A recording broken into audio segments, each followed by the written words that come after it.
Bienvenue chez les fous, deuxième partie. Vous savez, frères et sœurs, que je n'ai pas tellement l'habitude de proposer des programmes de prédication avec des thèmes généraux qu'on retrouverait sur plusieurs dimanches. Avant tout parce que je crois que dans ce cas-là, ça nécessite que le pasteur il ait une idée de thème et que pour pouvoir développer ce thème, il aille chercher des textes bibliques qui correspondent bien. Et pour moi, là, il y a toujours un danger de manipuler le texte biblique pour lui faire dire des choses que le pasteur a envie de dire, et plutôt que, normalement, c'est l'inverse qui devrait se passer. C'est le pasteur qui doit dire ce que le texte biblique exprime. Donc, je n'ai pas l'habitude de fonctionner comme ça. Moi, je suis plutôt le lectionnaire que nos frères et sœurs catholiques utilisent. C'est une manière pour nous aussi de signifier un lien œcuménique, une communion avec nos frères catholiques.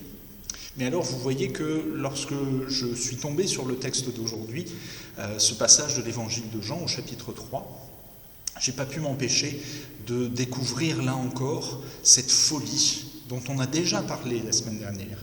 Et en la retrouvant là, je me suis dit, bon, il faut poursuivre dans ce sillon-là, continuer de creuser.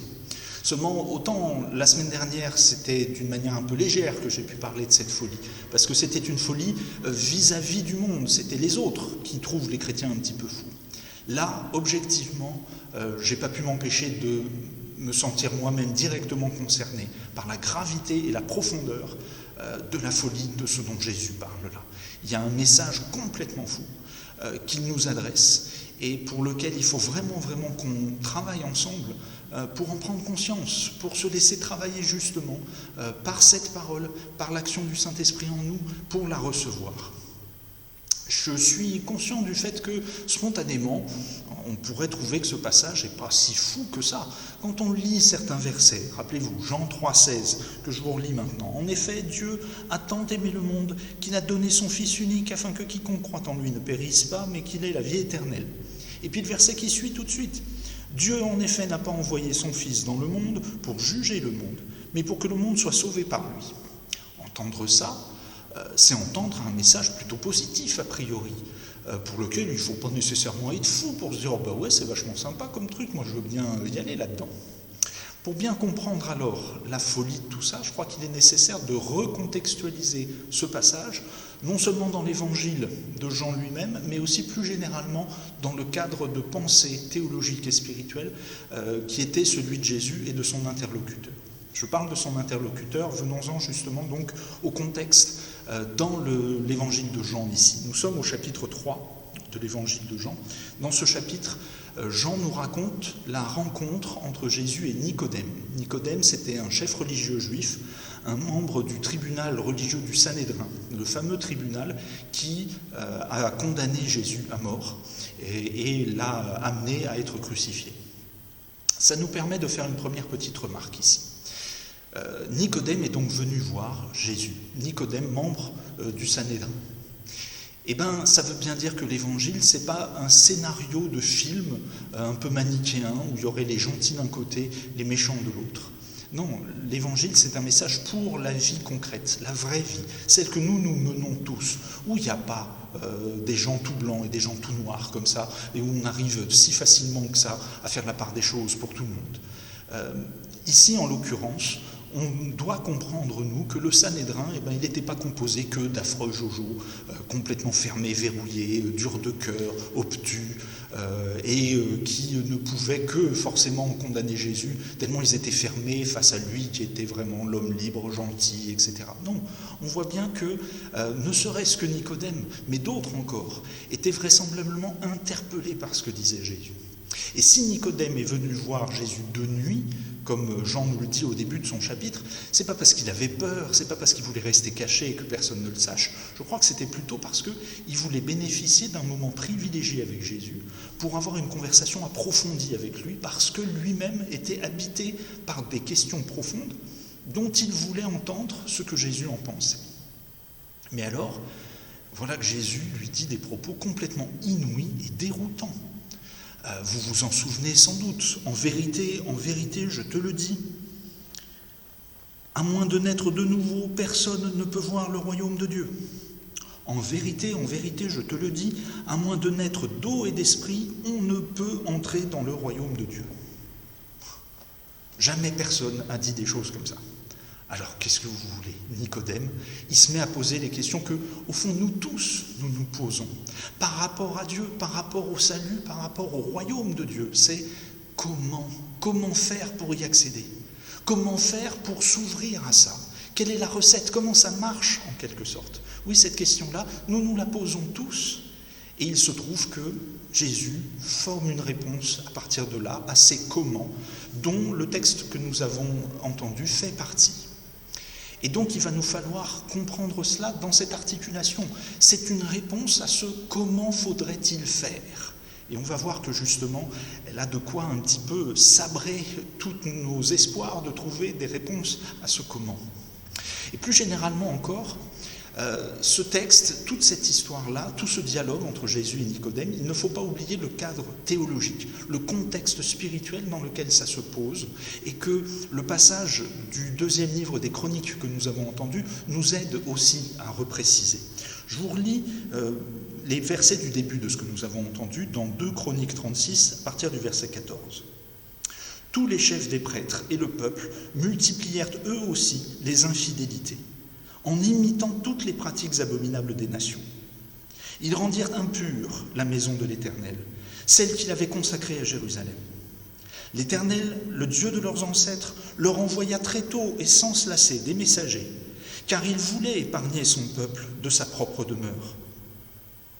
Mais ils se moquèrent des messagers de Dieu, méprisèrent ses paroles et rirent de ses prophètes, jusqu'à ce que la colère de l'Éternel contre son peuple devienne sans remède. »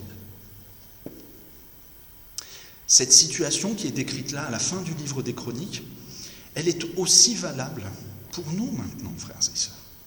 Ce n'est pas seulement la situation du peuple juif, bien sûr, à l'époque de Jésus, Nicodème comme lui, ils avaient ce cadre-là en tête, ils savaient qu'il y avait ce problème de fond dans la relation entre le peuple juif et Dieu. Mais nous, déjà, les chrétiens, n'avons-nous pas au fond le même problème ? Il faut quand même être honnête.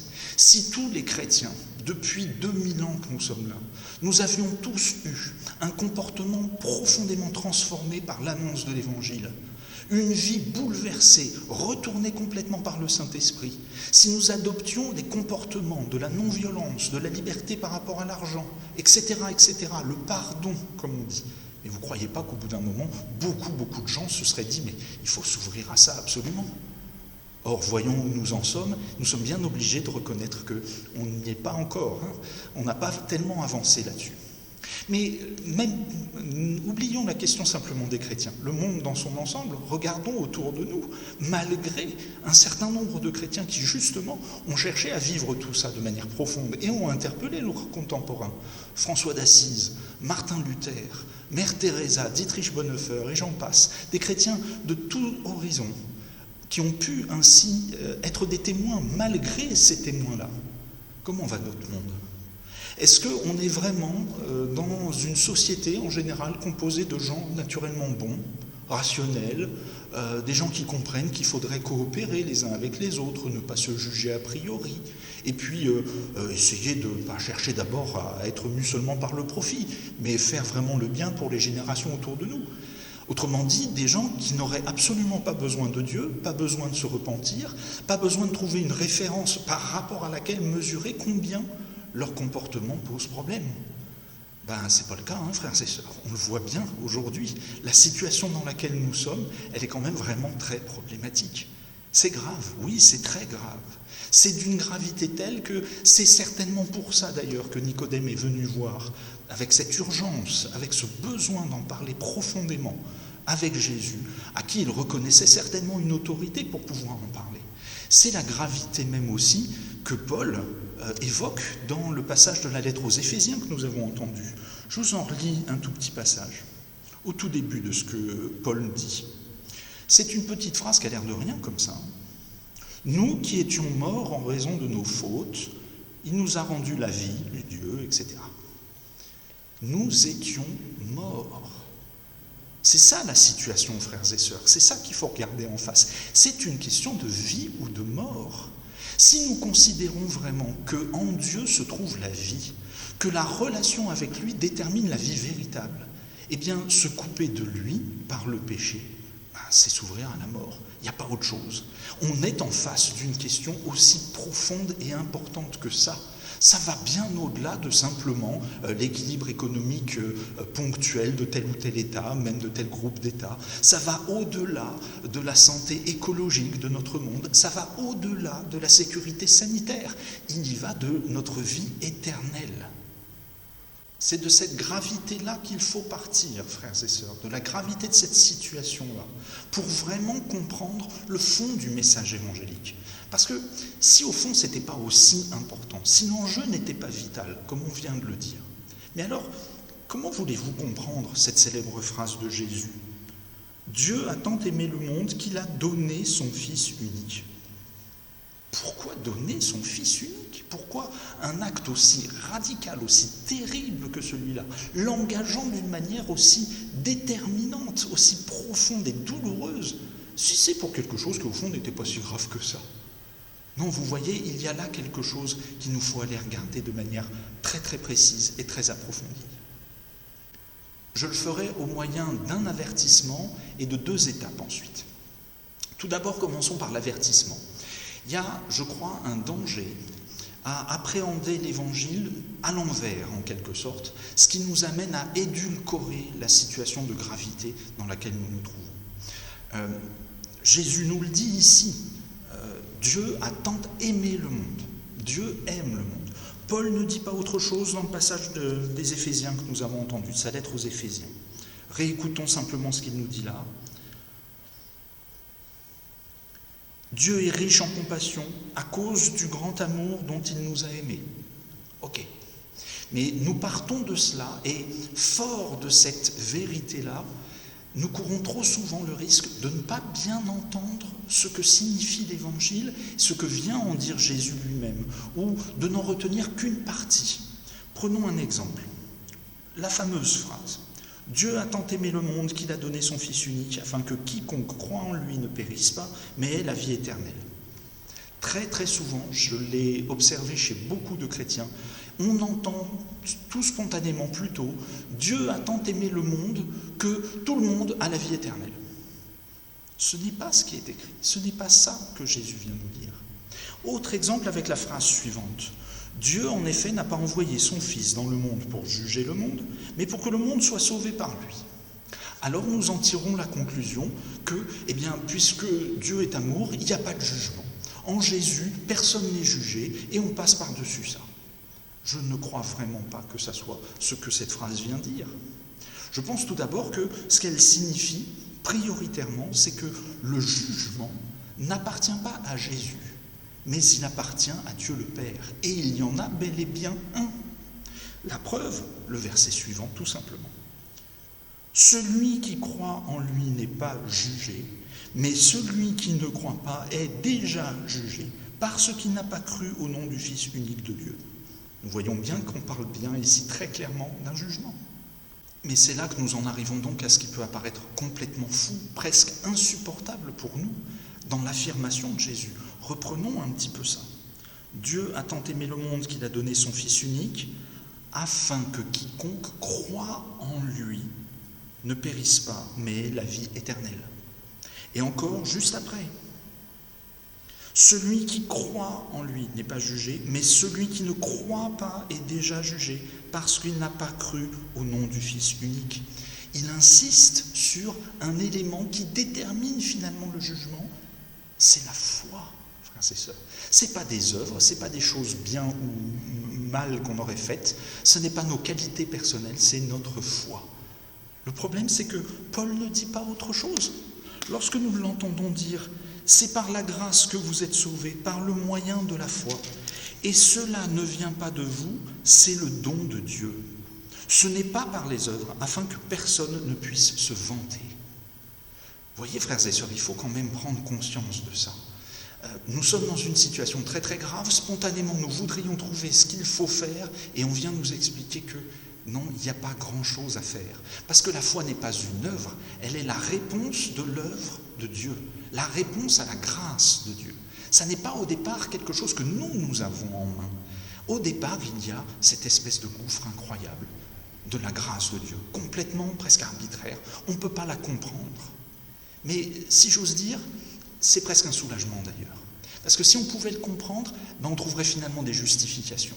Et on finirait par dire aux uns et aux autres, voilà, vous c'est normal, vous êtes sauvés, vous c'est normal, vous ne l'êtes pas. Non.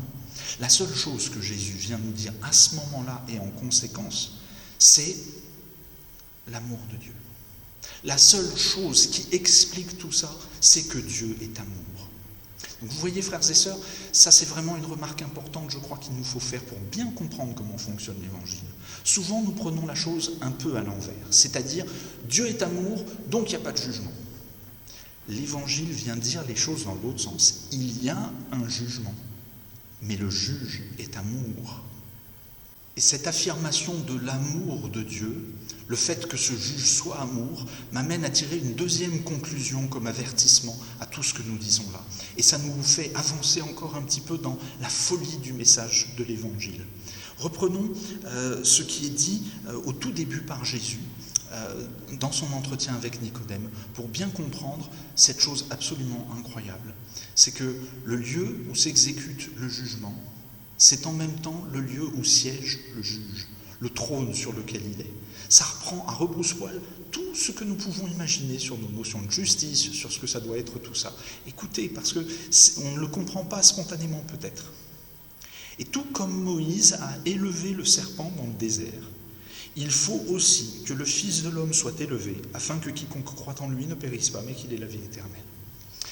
Jésus a fait référence à un passage du livre des Nombres, un épisode de la traversée des Hébreux sous la conduite de Moïse dans le désert. Pour changer, les Hébreux commencent à se plaindre auprès de Moïse et disent « Oh là là, tu nous as emmenés là pour mourir, on va terminer tous dans le désert, pourquoi tu nous as fait sortir de là, on était tellement mieux en Égypte ?» Et comble du comble, on en a marre de cette manne que Dieu nous envoie tous les matins pour manger, on en est dégoûté.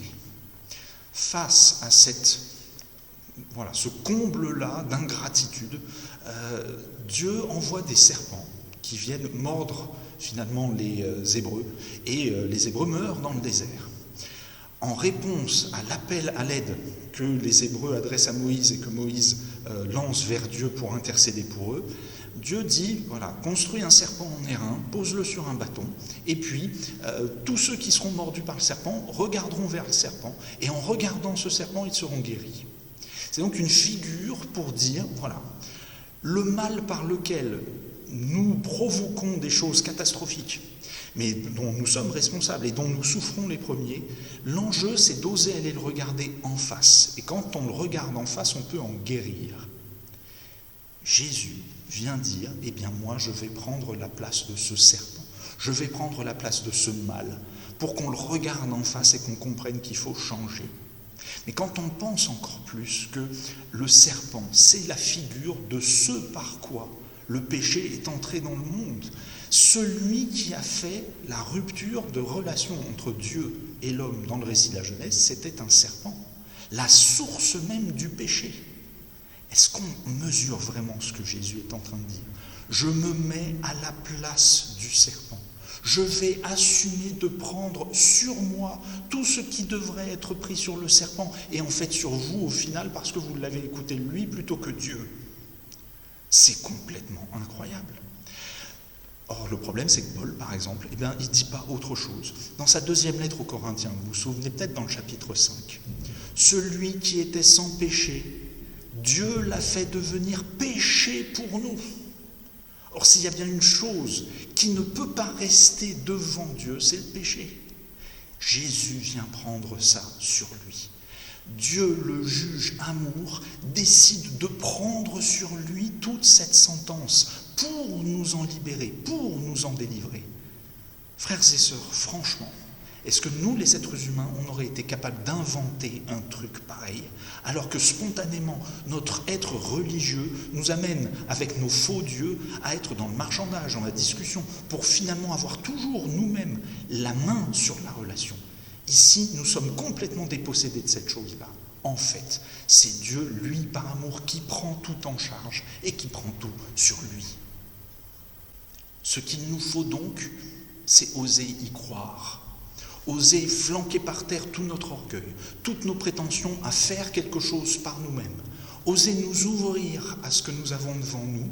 Oser avancer dans la lumière. Parce qu'au fond, c'est ça le jugement. Réécoutons Jésus dans la fin de ce qu'il dit ici. Voici quel est le jugement. La lumière est venue dans le monde et les hommes ont préféré les ténèbres à la lumière parce que leur manière d'agir était mauvaise. En effet, toute personne qui fait le mal déteste la lumière. Et elle ne vient pas à la lumière pour éviter que ses actes soient dévoilés. Mais celui qui agit conformément à la vérité vient à la lumière, afin qu'il soit évident que ce qu'il fait, il l'a fait en Dieu. Frères et sœurs, osons aller à la lumière. Osons assumer notre état de pécheur, notre faiblesse fondamentale. Osons la placer devant la croix. Osons nous mettre sous ce jugement-là, le jugement de ce Dieu d'amour, qui viendra alors renouveler tout notre être en profondeur, nous faire naître de nouveau, parce que c'est ça, finalement, qui arrivera au final. C'est la première étape de cette nouvelle naissance, nous laisser transformer en profondeur, par, au départ, l'acceptation, l'assumation de notre état de pécheur, pas pour rester dedans bien complet, bien content, et puis en disant, bah oui, voilà, Dieu m'accepte comme ça, je n'ai pas besoin de changer. Si, il faut reconnaître qu'il faut changer, mais que c'est Dieu seul qui peut le faire pour nous, qui vient nous faire changer par l'œuvre de Jésus-Christ, par le Saint-Esprit en nous, en agissant ainsi. Et alors, notre être transformé montrera autour de nous, servira de témoignage autour de nous à de plus en plus d'hommes qu'ils n'ont pas à avoir peur de la lumière. Ils peuvent y venir eux aussi, pour à nouveau eux aussi se laisser transformer à leur tour, et ainsi ouvrir toujours davantage les portes du royaume aux hommes et aux femmes de notre temps. Ainsi soit-il.